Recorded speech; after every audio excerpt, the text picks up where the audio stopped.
नमस्कार, आदाब। Crime petrol के परिवार सप्ताह में आप सबका स्वागत है। किसी भी इंसान का वजूद उसके परिवार से होता है। माता पिता, भाई बहन, पति पत्नी, बच्चे, नाते रिश्तेदार। परिवारों में ये सब एक दूसरे के सुख दुख से जुड़े होते हैं। परिवार जहां हम अपने आप को सुरक्षित महसूस करते हैं, लेकिन अपनों की शक्ल में कुछ राक्षस भी होते हैं जो रिश्तों की मर्यादा को कलंकित करते हैं।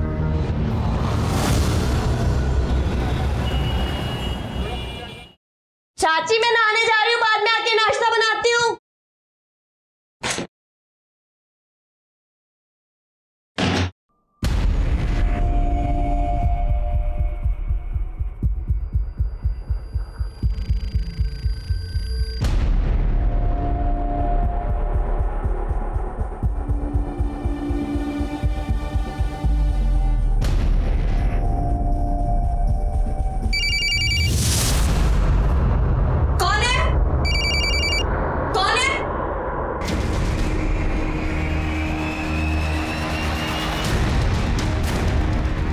आज हम ऐसे माहौल में जी रहे हैं जहां महिलाओं के शारीरिक शोषण से जुड़े अपराध दिन ब दिन बढ़ते जा रहे हैं। और हैरानी और दुख की बात यह है कि 95% मामलों में अपराधी महिला का परिवार वाला या जान पहचान वाला होता है। और यह अपराध हर वर्ग, हर जाति, हर धर्म और हर उम्र की महिला के साथ हो रहे हैं।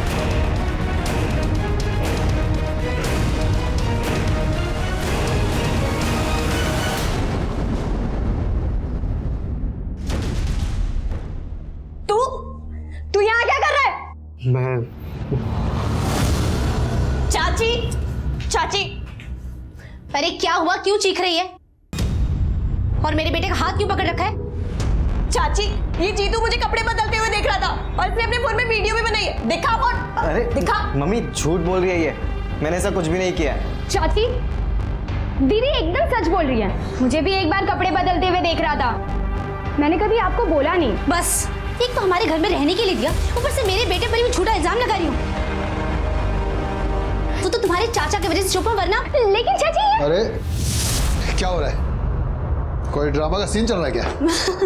वो रजिता ने एक जोक सुनाया, लेकिन हम में से किसी को हंसी नहीं आई। अच्छा, आप इतनी जल्दी कैसे आ गए? आज शूटिंग जल्दी खत्म हो गई। एक काम करो, अच्छी सी चाय बना के लाओ। और हाँ रजिता, मैंने वो आशीष जी कोऑर्डिनेटर है ना, उससे तुम्हारे बारे में बात की है 1-2 दिन के रोल के लिए। तुम उससे मिल लेना, ठीक है?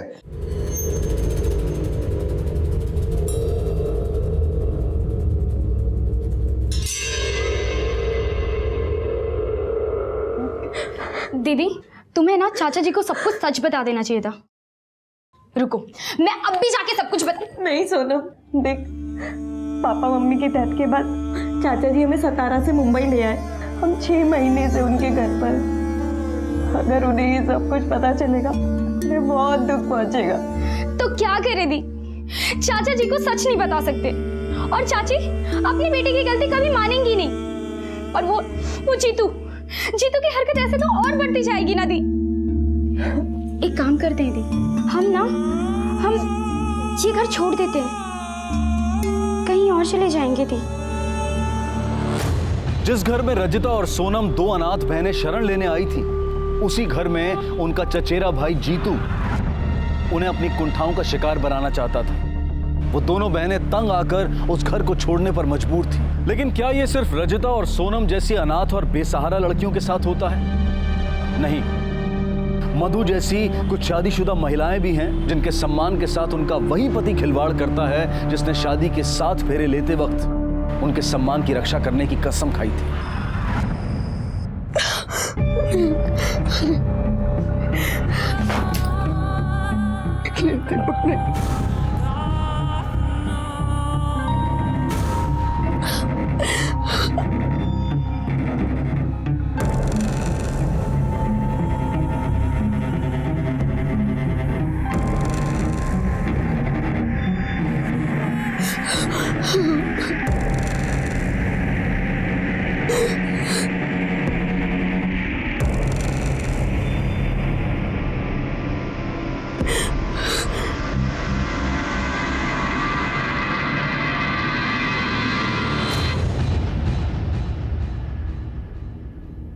ए क्या? अरे इतना क्या झिझक रहा है बे? पहली बार तो नहीं हो रहा? नहीं हो रहा? नहीं ना? नहीं ना? अरे चल चल, मर्दानगी दिखा थोड़ी, चल। अरे चल।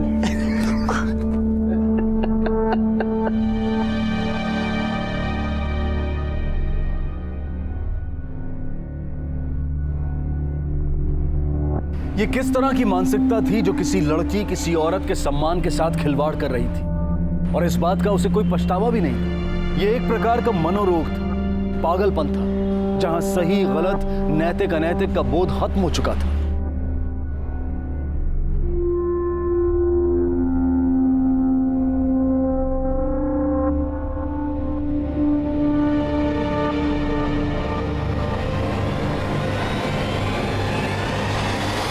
एक बात कहूँ तुमसे? कहो। तुम भी इस सब से निकलना चाहते हो ना? मुझसे भी ये सब नहीं होता। तो ऐसे आदमी को छोड़ क्यों नहीं देती हो तुम? मैं पैसे के लिए कर रहा हूँ ये सब कुछ, तुम क्यों कर रही हो ये? मैं उसे तलाक नहीं दे सकती। मेरी 2 छोटी बहनें हैं। अगर मैंने उसे तलाक दे दिया तो दोनों की शादी में प्रॉब्लम आ जाएगी। लेकिन सकिन, तुम मेरी हेल्प कर सकते हो। क्या? कैसे? मुझे विधवा बना दो, दीपक को मार दो।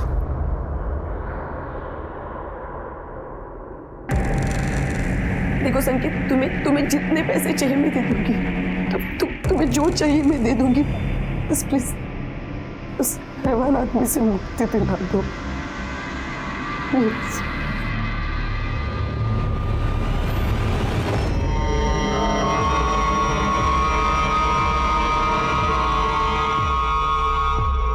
जिस तरह की हैवानियत दीपक अपनी पत्नी के साथ कर रहा था, उससे यह साफ था कि दीपक एक बेहद विकृत मानसिकता वाला इंसान था। तेरा काम खत्म। वो बचपन से ही अश्लील साहित्य पढ़ता आ रहा था, और जब बड़ा हुआ तो अश्लील फिल्में देखनी शुरू कर दी। और अब हालात ये थे कि विकृतियां उसके दिमाग पर हावी हो चुकी थी, और उसका नतीजा सामने था। दीपक,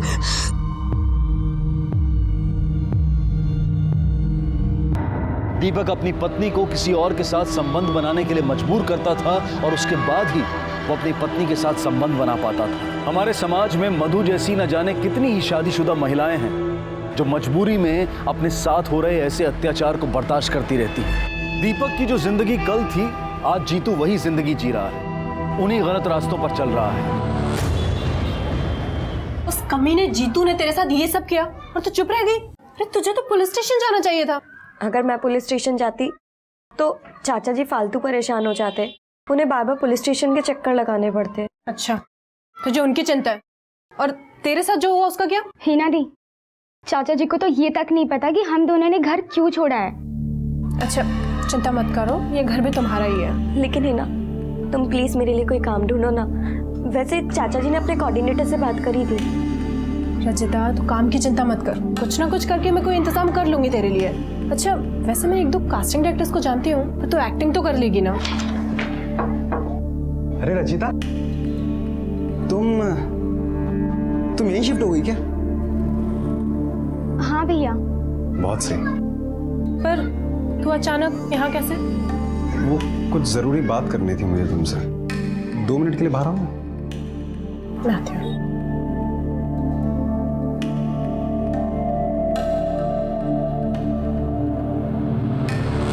पागल हो गया तू? धीरे बात कर। से किसी को मारना बच्चों का खेल नहीं है। उसके पति के 50 लाख रुपए हमारे हो सकते हैं।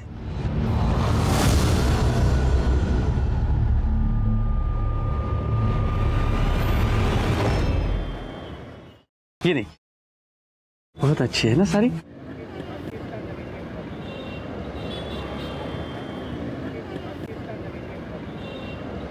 हाँ हाँ, बहुत ही सुंदर दिख रही है साड़ी, बहुत अच्छी लग रही है साड़ी।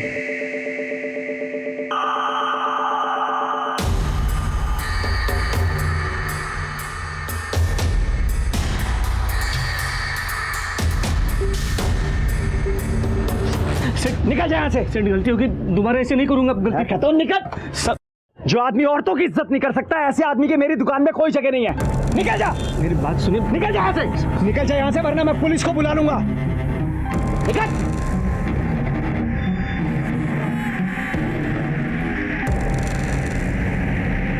क्या खाना। ठीक है, जाओ घर।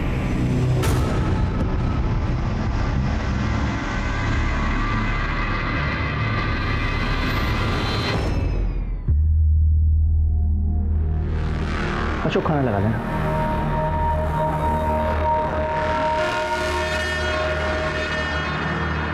तो यही सोच रहा है ना कि अभी अभी मैंने दुकान पर औरतों की इज्जत को लेकर बहुत बड़ा ज्ञान दे दिया, और वही मैं खुद घर पे तो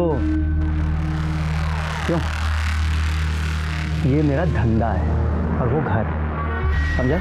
अब दिमाग पे ज़्यादा जोर मत डाल, काम बहुत पड़ा है, जल्दी खत्म कर ले। आप बोर नहीं हो जाते किस चीज़ से? अपनी ज़िंदगी से? मेरा मतलब है हर हफ्ते वही, लाइफ में कुछ नया ट्राई करना है क्या? कोई है क्या?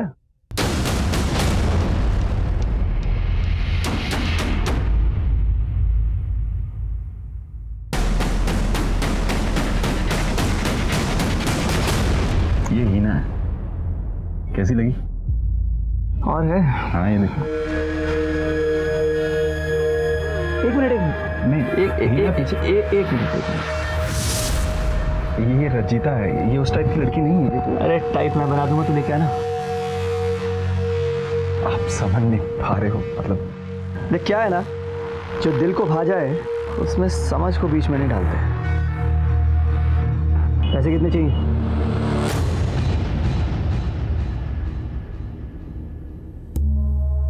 नाम क्या बताया तुमने अपना? रजिता। रजिता, बड़ा प्यारा नाम है।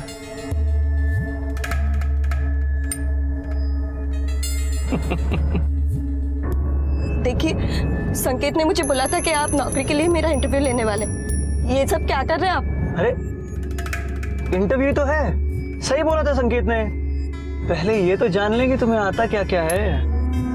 देखिए, आप यही साइड में गाड़ी रोकिए। अरे इसी के मजे लो गाड़ी में, ये गाड़ी नहीं रुकने वाली है। आप गाड़ी रोकिए वरना मैं चलती गाड़ी में से उतर जाऊंगी। एक मिनट। लो, रुक गई गाड़ी।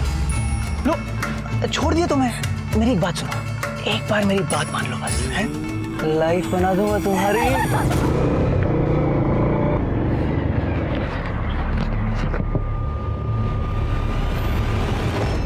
क्या है? भाई साहब, ये एड्रेस पता है आपको? अरे नहीं पता, जाओ यहाँ से। क्या डाल दिया?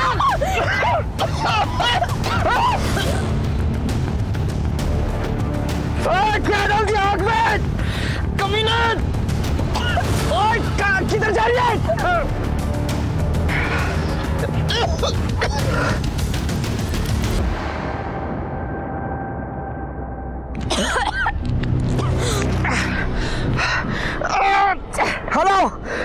हेलो कौन?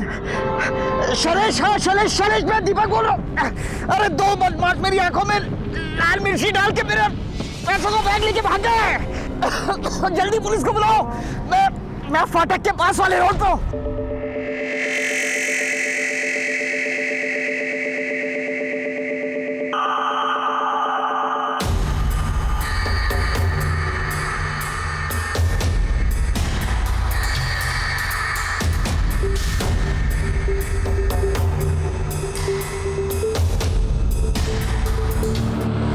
कभी कभी हम सबकी जिंदगी में ऐसा मोड़ आता है जब हमें तय करना होता है कि हमें सही रास्ता चुनना है या फिर गलत। सही रास्ता लंबा और मुश्किल दिखाई देता है और गलत रास्ता छोटा और आसान। लेकिन यह भी तय है कि गलत रास्ता हमें गलत मंजिल की तरफ ही ले जाता है। क्या मधु, संकेत और हिना की गलत सोच ने उन्हें जुर्म के अंजाम तक पहुंचाया था, या फिर कोई और था जो इस वारदात को अंजाम देकर चला गया था? सर, मैं शैलेश। दीपक ने मुझे ही फ़ोन किया था, कह रहा था कि बाइक पे से कोई दो लोग आए और मिर्च पाउडर आंखों में डाल दी और पैसों का बैग लेकर भाग गए। जल्दी से जल्दी पुलिस को बुलाओ, इसलिए मैंने तुरंत आपको फ़ोन किया। बैग में कैश कितना था? सर कुछ पता नहीं।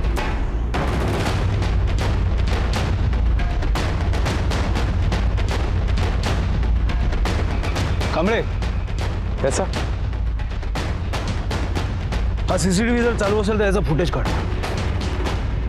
Okay sir.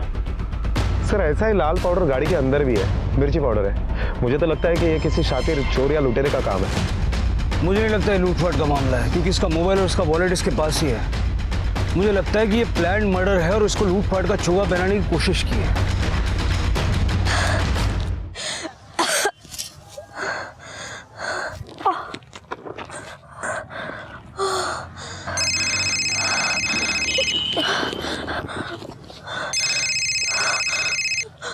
हेलो.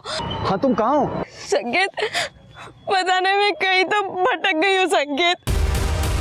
मैं वो दीपक की कार में थी, मैं उसकी कार में से भागी, उसको किसी ने मार दिया.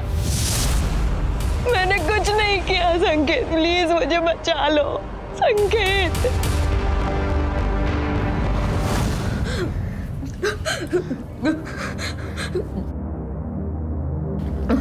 दीदी क्या हुआ? मैंने कुछ नहीं किया, मैंने कुछ नहीं किया, मैंने कुछ नहीं. हाँ रजिता, मुझे यकीन है तेरे ऊपर, पर तू अगर ऐसे घबराएगी, डरी रहेगी तो पुलिस तो तुझे गलत मानेगी ना.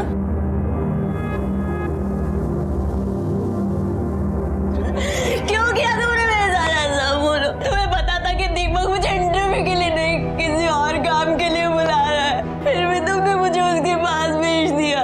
क्यों किया तुमने? क्यों किया? रचिता, मैं सच कह रहा हूँ, मुझे इस बारे में कुछ भी नहीं पता था. मैं दुकान पर था जब मुझे पता चला कि दीपक अपनी गाड़ी में बिठाकर तुमको कहीं पर ले गया है. मैं इसके पीछे गया लेने तुम्हें. तुम वहां से निकल चुकी थी, मैं क्या करता? रजिता, रजिता संभाल अपने आप को. संकेत कभी झूठ नहीं बोलेगा. ए, तुझे तो बुखार है बहुत तेज. संकेत, इसे बहुत तेज बुखार है, डॉक्टर को बुलाना होगा. हाँ, मैं फोन करता हूँ डॉक्टर को.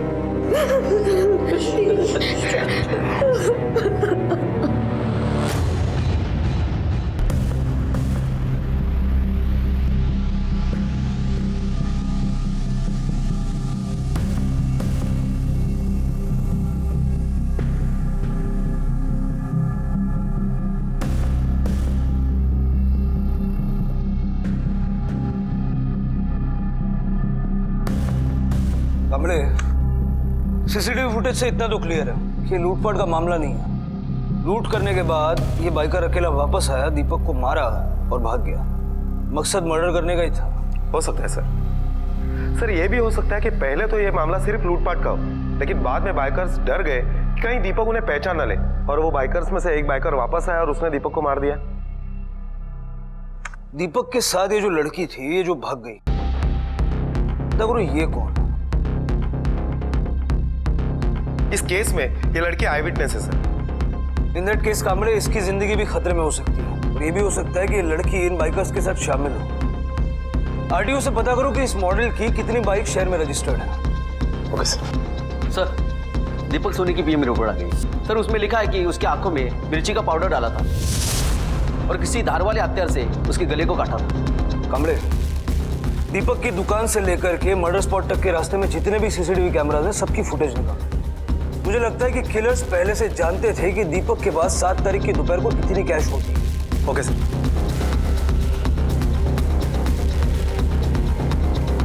इस लड़की को जानती हैं आप? ये आपके पति के साथ उस दिन गाड़ी में थी जब उनका बैग छीना गया.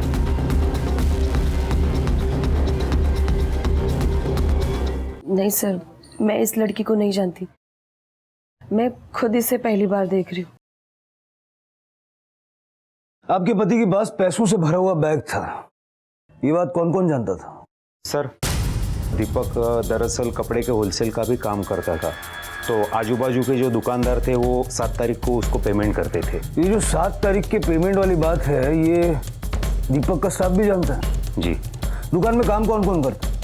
सर, वो एक संकेत अग्रवाल, नील, उसका पूरा नाम तो नहीं पता मुझे. दीपक की इन दिनों किसी से कोई दुश्मनी वगैरह रही हो, या अगर दुकान में किसी पे शक है तो भी बता दीजिए. नहीं, शक तो नहीं है मुझे, पर हाँ सर, कुछ दिन पहले उन्होंने नील को दुकान से मार के भगाया था, क्योंकि वो दुकान पे आने वाली औरतों के साथ बदतमीजी कर रहा था. इस नील का और बाकी के लड़कों का नंबर दे दीजिए, लिखवा दीजिए.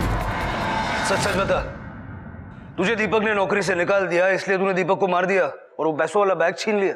साहब दीपक सेठ ने नौकरी से निकाला था मुझे, तब मुझे बहुत गुस्सा आया था, लेकिन मैंने कुछ नहीं किया ऐसा। तूने कुछ नहीं किया तो करवाया होगा।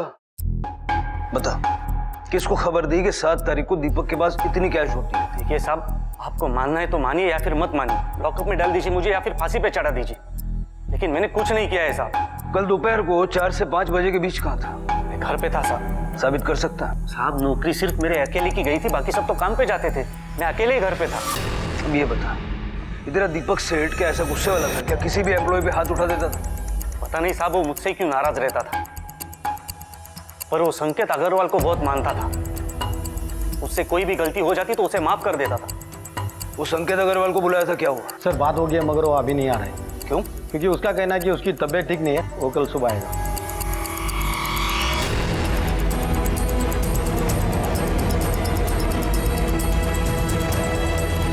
सर, मधु के पड़ोसी और काम वाली बाई के कहने के मुताबिक दीपक हमेशा मधु के साथ मारपीट किया करता था और संकेत अग्रवाल उनके घर पर हमेशा आया करता था। ये संकेत अग्रवाल मधु के घर रेगुलरली जा रहा है, पुलिस स्टेशन बुलाया तो बहाना बनाता है। और क्या पता चला मधु और संकेत के बारे में? सर, पड़ोसियों के कहने के मुताबिक संकेत जब भी मधु के घर पर आता था तो दीपक हमेशा उसके साथ रहता था। पड़ोसी कितनी भी ताका जाकी कर ले कामड़े, 24 घंटे नजर नहीं रख सकते। एक काम करो, इन तीनों के कॉल रिकॉर्ड्स निकलवाओ, जरा पता करो कि दीपक ने उस दिन किस किस से बात की थी और ये संकेत और मधु आपस में कितनी बात की। मुझे लगता है एक बार हमारे हाथ कोई ठोस प्रूफ लग जाए तो फिर इन पे हाथ डालता है। Okay sir. ये रही बाइक की चाबी और पेपर्स? हाँ, पेपर से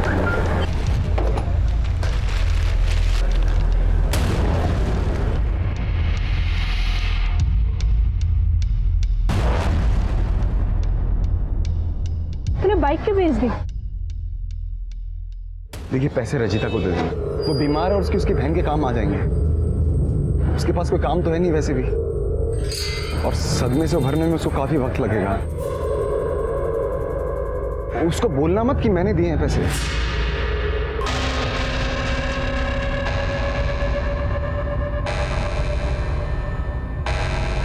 सर, मधु, दीपक और संकेत, इन तीनों के कॉल डिटेल्स आ गए।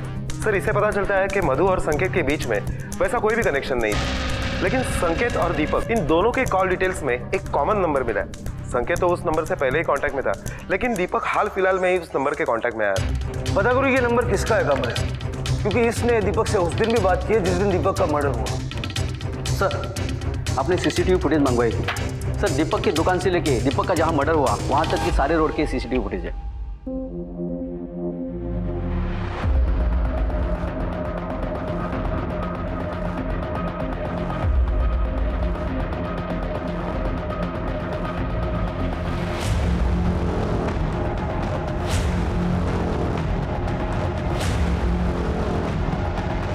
कामड़े थोड़ा रिवाइंड करो, प्ले, पॉज करो, इसको जूम करो। कामड़े, किलर की बाइक और ये बाइक एक जैसी है, हो सकता है कि ये भी उनमें शामिल हो और वारदात होने के बाद ये चेक करने के लिए आए हो कि ये काम ठीक से हुआ है या नहीं। Right sir. दीदी रुको,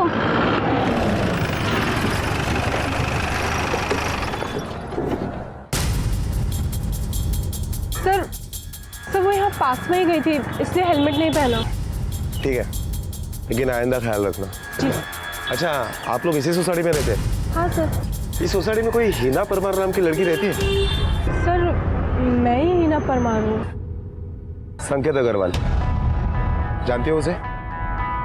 हम उसके घर पे गए थे तो पता चला कि वो तुम्हारे घर पर आया। कहाँ है वो?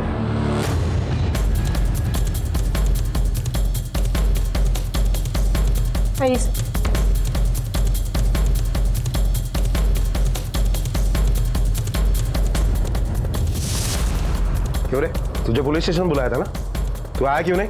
हाँ सर, मैं मेरी तबीयत खराब हो गई थी। तबीयत किसकी खराब है? देख रहा हूँ मैं, तबीयत तो इसकी खराब है, तू तो बिल्कुल ठीक है। फिर तू आया क्यों नहीं? हाँ, मैं आने ही वाला था, लेकिन आया तो नहीं ना, इसलिए हमें खुद आना पड़ा तुझे लेने के लिए। मेरे दिमाग से निकल गया। जिस दिन दीपक का मर्डर हुआ उस दिन तुम ही इसके साथ थी ना? नहीं सर, वो चुप! तुला विचारलं काय? पूछा तुझसे कुछ? करणे माणिक मैडम, गाड़ी में बैठाओ सबको, पुलिस स्टेशन चलो। चल चल चल रे। चलो चल चल।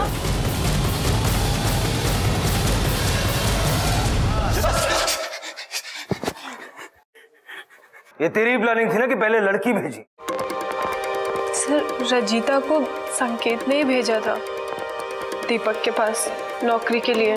दीपक इंटरव्यू के बहाने मुझे अपनी कार में बिठा कर ले गया और मेरे साथ गलत हरकत करने लगा, इसीलिए मैंने उसे गाड़ी साइड में रोकने को कहा।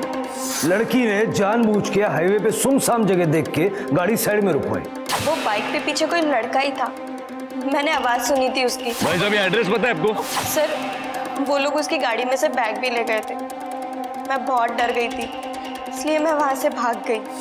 लेकिन बाद में आके तूने मर्डर क्यों किया? और साथ कौन था तेरा, हीना या सोनम? सर सोनम को इस बारे में कुछ भी नहीं पता है। सर रजीता और सोनम को हमारी इस प्लानिंग के बारे में बिल्कुल नहीं पता था। लेकिन प्लानिंग तो की थी ना, मर्डर भी किया। सर प्लानिंग सिर्फ लूटने की थी, मर्डर की नहीं थी। मर्डर तो मधु मैडम करवाना चाहती थी अपने पति का। क्यों?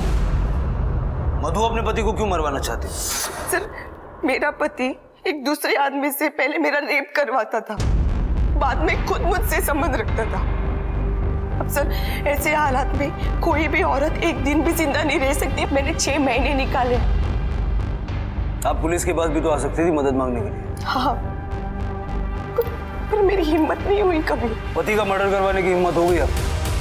हाँ सर मैं मानती हूँ कि मैंने संकेत को कहा था कि मुझे इस नरक से निकालो, दीपक को मार दो। और उसके बाद जो कैश है वो लूट लो। हाँ 7 तारीख को 12 बजे के आसपास मुझे संकेत का कॉल आया था। उसने मुझे काम करने से मना कर दिया। मैंने मधु के कहने पे प्लानिंग तो की थी, लेकिन जब दीपक को रजीता पसंद आ गई तब सारी प्लानिंग गड़बड़ हो गई।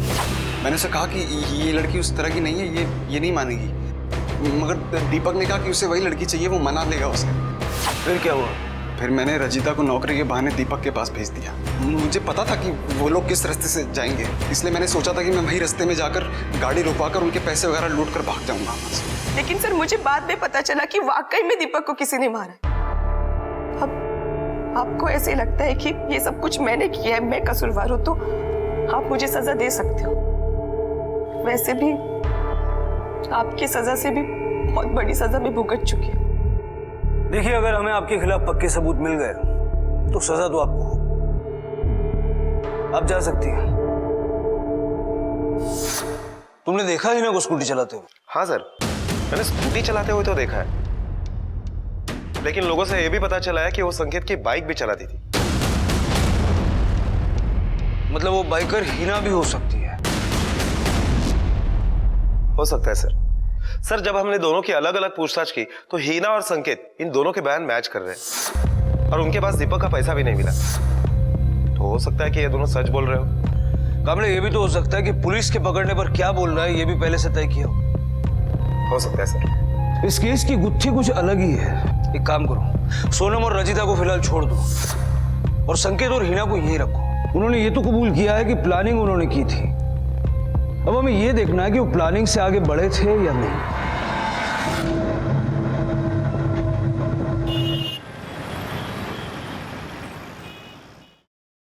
कोई सबूत नहीं मिला इसलिए तुम लोगों की बेल हो रही है। फिलहाल यहां से जा सकते हो, लेकिन पुलिस स्टेशन रोज हाजिरी देने आना पड़ेगा। जी सर। इधर करना सर। चलो। सर आरटीओ से इंफॉर्मेशन मिल गई है, हमारे एरिया में उस तरह की टोटल 147 बाइक है। सबके नंबर्स और डिटेल्स भी मिल गए। कमले, ये जितने भी बाइक ओनर्स हैं सबसे बात करो, पता करो इनमें से कौन दीपक के कांटेक्ट में था। संकेत भैया, आपको पुलिस ने छोड़ दिया? हाँ रजीता, रजीता, I'm sorry। मैं सच में नहीं जानता था कि दीपक तुम्हारे साथ कुछ इस तरह की बुरी हरकत करने वाला है। मैं सच कह रहा हूं रजीता। रजीता, संकेत इतना भी बुरा आदमी नहीं है, मुझे माफ कर दो।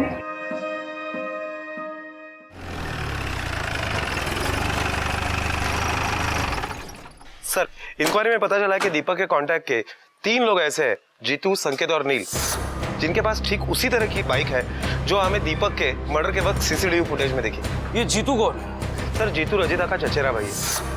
कुछ दिन पहले दीपक के साथ जीतू की मारपीट हुई थी। सर, मारपीट नहीं हुई थी, दीपक ने जीतू को मारा था, जीतू की गलती थी। और ये कैसा?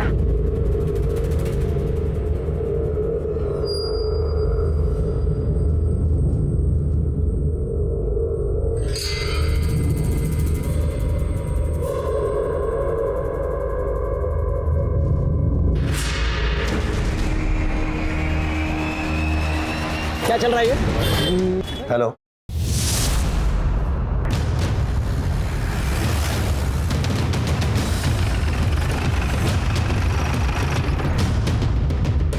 बस हुआ।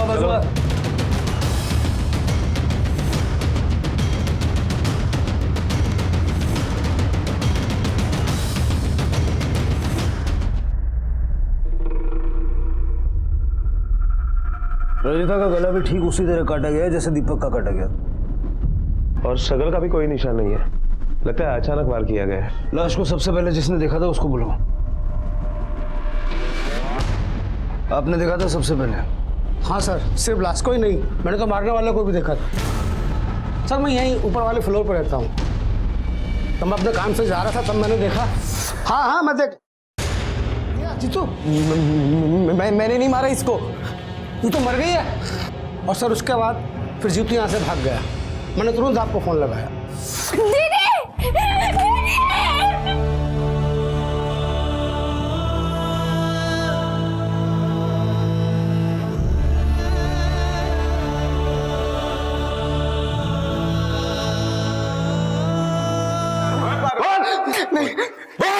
सोनम ने हमें सब कुछ बता दिया है।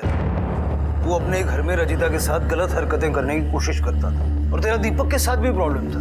बोल, तू नहीं मारा ना दीपक को? नहीं सर, मैंने दीपक को नहीं मारा है, और ना ही मैंने रजिता को मारा है। खोटो को बुरजा, तो कितना शरीफ है ना, इसके काफी सारे सबूत है हमारे पास, और वो भी तुम्हारे ही कंप्यूटर से मिले हुए। अपनी चचेरे बहन के कपड़े बदलते वक्त, नहाते वक्त तूने वीडियोस बनाए थे ना, और हिना के घर की भी डुप्लीकेट चाबी बनाई थी ना तूने, तुम्हारे वॉलेट से मिली है वो। बोल। नहीं बोलेगा? नहीं बोलेगा सर, बता दो सर, मैं मानता हूँ कि मैंने रंजीता की वीडियो बनाई थी, और सर मुझे पता था कि दोपहर के टाइम पे रंजीता अपने घर पे अकेली रहती है, इसलिए मैंने डुप्लीकेट चाबी बनाई थी अपना अधूरा काम पूरा करने। तो तू उसे मारने के लिए वहां गया था? नहीं सर, मैं उसे मारने नहीं गया था सर, मैं बस उसके साथ थोड़े मजे करने गया था, लेकिन मैंने उसे मारा नहीं सर, मैं सच बोल रहा हूँ सर, मैंने उसे नहीं मारा। देख बेटा, जो तूने पुलिस को बताया ना, तू बोल दे जीतू ने ऐसा कुछ नहीं किया है। प्लीज जीतू को छोड़ देगी। सोनम झूठ नहीं बोलेगी, जीतू को सजा मिलनी चाहिए, और अगर आप लोगों ने अपने बेटे को पहले रोका होता ना, तो आज ये दिन ना आपको देखना पड़ता ना हम लोगों को। सर, रजिता की पोस्टमार्टम रिपोर्ट आ गई है। कामले, हो सकता है कि रजिता ने उसकी आवाज से उसे पहचान लिया हो और हमें नहीं बताया, और अब जीतू को यह डर हो कि कहीं बाद में ना बता दे। जीतू के घर से भी कोई पैसे बरामद नहीं हुए। कामले, पैसे तो हिना और संकेत के पास से भी बरामद नहीं हुए, लेकिन दीपक के मर्डर में कम से कम 2 लोग इन्वॉल्व हैं। हो सकता है ये संकेत या हिना में से कोई जीतू के साथ मिला हुआ हो, और रजिता ये राज खोल ना दे, इस डर से दोनों ने मिलकर उसे मार दिया। सर, ये भी तो हो सकता है कि रजिता इन सभी लोगों से मिली हुई हो, और बाद में पैसों के बंटवारों को लेकर इन लोगों में झगड़ा हुआ हो, और इन्हीं में से किसी ने रजिता को मार दिया हो।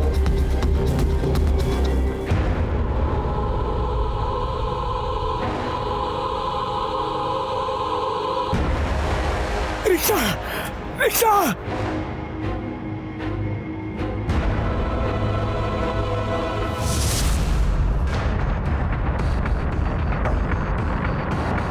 सर, डॉक्टर का कहना है कि नील को किसी ने जहर दिया था। बयान देने की हालत में है? नहीं सर, नील को यहाँ लाया तो गया, लेकिन उसके बाद उसकी मौत हो गई। वो ऑटो वाला कहा है जो उसे यहाँ लाया था, पूछो उससे कि नील कहाँ पड़ा मिला था। साहब इधर से आया था वो और आके गिर गया उधर सामने वो। डॉक्टर का कहना था कि नील को जो जहर दिया गया उसका असर होने में अप्रोक्सीमेटली 10 मिनट लगता है और नील यहाँ आके बेहोश हुआ। इसका मतलब कि उसको जहर इसी एरिया में कहीं दिया गया होगा। साहब ये उस लड़के का फोन है जो उस दिन बेहोश होकर गिर पड़ा था। सर नील की आखिरी बात मधु सोनी से हुई है। मधु सोनी?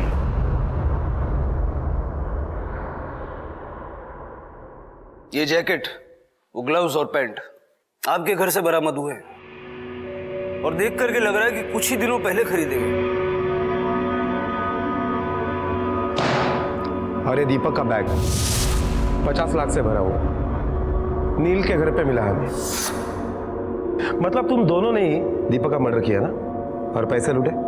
अब आप सीधी तरह से सच बताना पसंद करेंगी या फिर कोई और तरीका अपना? सर वो संकेत ने जब पहली बार मना कर दिया काम करने से तो मुझे ऐसे लगा कि ये काम मुझे किसी और से करवाना पड़ेगा, तो मैं ऐसे शख्स की तलाश में थी जो मेरे लिए काम कर सके। मुझे तुमसे कुछ काम है, सीधा मेरे घर आना।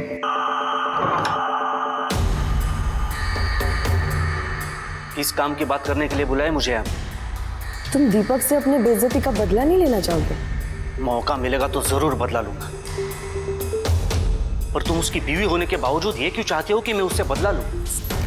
तुम आम खाने से मतलब रखो, मैं तुम्हें तुम्हारा बदला पूरा करने के लिए पैसे भी दूंगी। हाँ, पर एक शर्त पे, दीपक जिंदा नहीं बचना चाहिए। जैसे मैंने सोचा वैसे ही हुआ। ऐन मौके पे 7 तारीख को संकेत ने मना कर दिया, तो फिर मैं नील के साथ चली गई। क्या डाल दिया? चल चलो।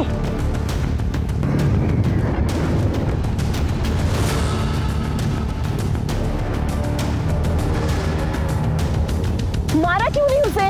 मुझसे ये नहीं होगा, मैं किसी का मर्डर नहीं कर सकता। जाके उसे मार के आओ, नहीं तो मैं पुलिस को सब बता दूंगी कि तूने पैसे लूटे, समझा? मैं ये खून वगैरह नहीं कर सकता हूँ।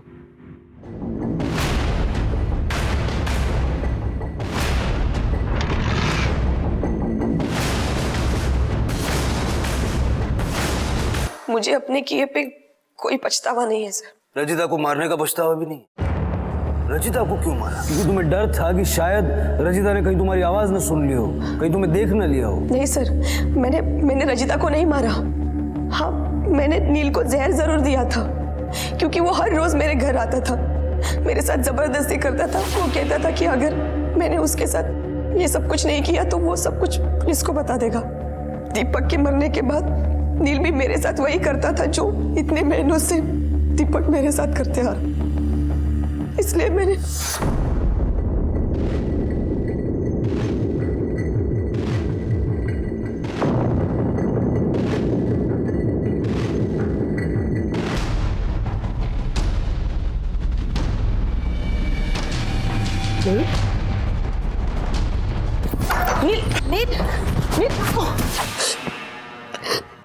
दीपक और नील के मर्डर की गुत्थी तो सुलझ गई, लेकिन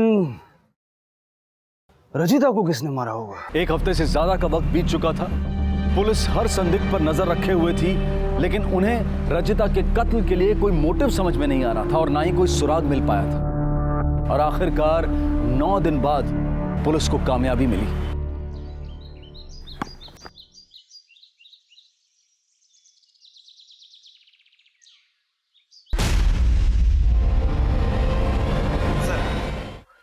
म्युनिसिपलिटी स्कूल के पास जो प्लेग्राउंड है वहां पर ये चाकू मिला है, और ये चाकू नोटबुक के इस पेपर में लिपटा हुआ था।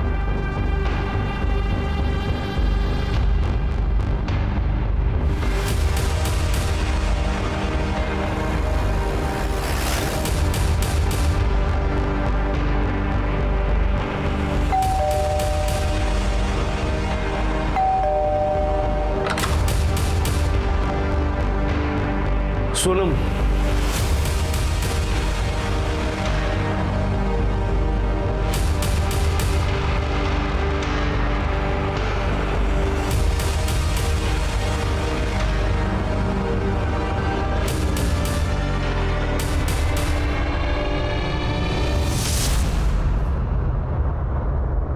तुम तो अपनी दीदी से बहुत प्यार करती थी ना, क्यों मारा उससे? प्यार के ही लिए सर। मैं संकेत को बहुत पसंद करती थी और वो दीदी को करता था। जब दीदी बीमार थी संकेत दीदी का बहुत ध्यान रखता था। रजिता, मैं चाहता हूं कि तुम्हारी और सोनम की सारी जिम्मेदारी मैं संभालूं। धीरे धीरे मुझे एहसास हो गया कि दीदी के रहते हुए संकेत कभी मेरा नहीं हो सकता। उस दिन स्कूल के रिसेस में मैं भाग के घर आ गई।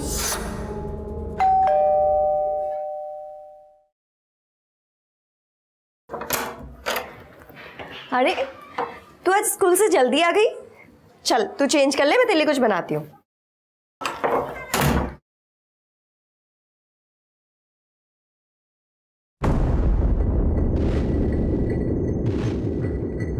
क्या छुपा रही है पीछे? हाँ, कुछ लाई है मेरे लिए? दिखा ना।